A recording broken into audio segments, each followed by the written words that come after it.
भोजपुरी के सम्राट घनश्याम व्यास जी के एक बस भजन कि धोवत धोवत तोहर मंदिरवा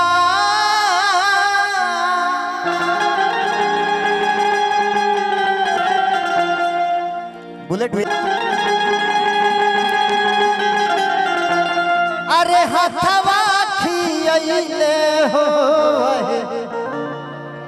तब नहीं काहे मैया तब नहीं काहे मैया दया तोहराइले हो। स्पीड में ना बाबू, हम बुर्बक कलाकार हैं, साथ लेके चलिए लोग, हाथ जोड़त नहीं भाई। हम जने चले मोनी है, हमार गुड़ जने बढ़ी होनी चलिए, हम अपने बेसुरा बेतला हैं कि धोवत धोवत तोहर मंदिरवा हथवा खियले हो धोवत धोवत तोहर मंदिरवा हथवा खियले हो तब नहीं काहे मैया तब नहीं काहे मैया दया तोहराइले हो तब नहीं काहे मैया दया तोहराइले हो तब नहीं काहे मैया धोवत धोवत तोहर मंदिरवा धोवत धोवत तोहर मंदिरवा हथवा खियले हो धोवत धोवत तोहर मंदिरवा हथवा खियले हो तब नहीं काहे मैया तब नहीं काहे मैया दया तोहराइले हो तब नहीं काहे मैया दया तोहराइले हो तब नहीं काहे मैया। क्या बता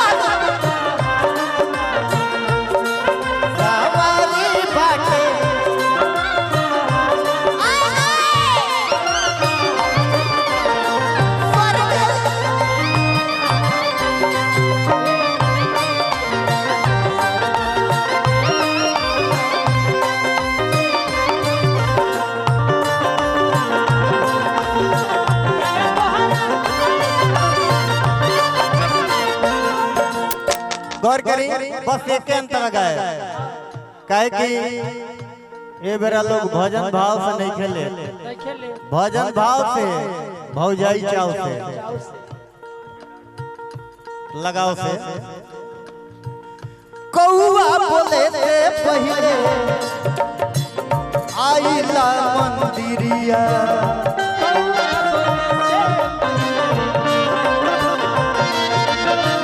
हाजिर पावे सेवा में हमरो शरीरिया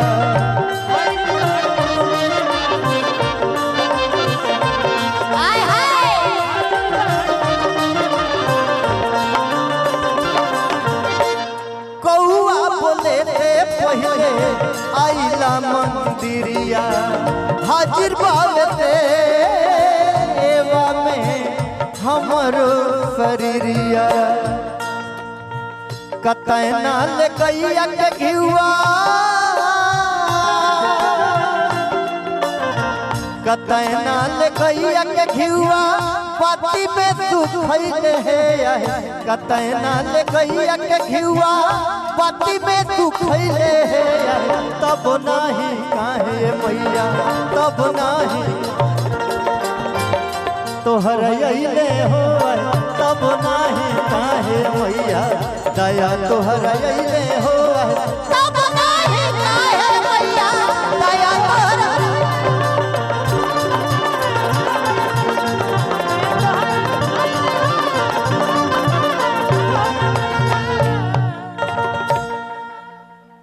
जेकरा जेकरा निमन लगल बा एक बेर जयकारा लगी बोल सच्चे दरबार की।